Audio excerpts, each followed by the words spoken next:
ওর এই জায়গায় আমি শোয়ে রেখে গেছি। ও যখন বাইসে আসছিল না, তখন আমি ওর দাম দিই না। ওর সাথে ঝগড়া করতাম, এইটা নিয়ে ওইটা নিয়ে বাজতাম। সকালে প্রতিদিন নাস্তা বানাই দিত, একদিন যদি নাস্তা বানাই না দিত ঝগড়া করতাম। এখন আমি প্রতিদিন না খাই অফিসে যাই, আমার কোনো অসুবিধা হয় না।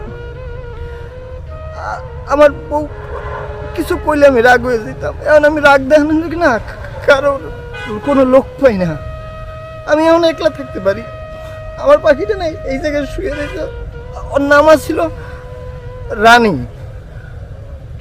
ওরে দেখতে আল্লাহ রানীর মতন বানাইছে, শুধু আমি ওরে রানীর মতন করে রাখতে পারিনি। আমি আল্লাহকে খেস খেস খেস খেস করছি। আমার যখন জ্বর হইতো, অসুখ হইতো, সারা রাত মাথায় পানি দিয়ে দিত, সময় ঘুমাইতো না। আমার জন্য শুধু কাঁদতো, দোয়া করতো। আমার বলতো তুমি একটু নামাজ পড়ো, নামাজ পড়ো। আমি না নামাজ পড়তাম না। আমি আজকে নামাজ পড়ি, তাও আমি নামাজ পড়ি। আজকে শুক্রবার, আমি শুনছি আল্লাহ শুক্রবার দিন না আসর নামাজের পর দোয়া কবুল করে। তোমার লাগে আমি দোয়া করতে এসেছি। আল্লাহ তুমি আমার রানীটারে, এই যে ফুল বাগান, এটা আমার পাখির কবরস্থান, এখানে শুয়েছে। আমি আমি ফুল বাগানের মতন বানাই রাখছি।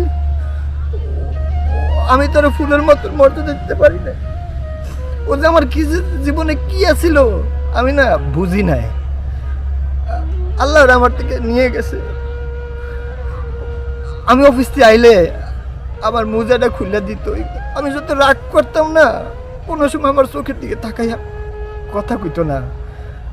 আমি অনেক অন্যায় করছি। আজকে তুমি নাই, আমি বুঝতেছি যে তুমি কি আছিলে আমার জীবনে। আল্লাহ তোমার জান্নাতবাসী করুক। আমি তোমার সাথে অন্যায় করলে তুমি মাফ করে দিও। তোমার সাথে ঝগড়া করছি, কত কিছু করছি।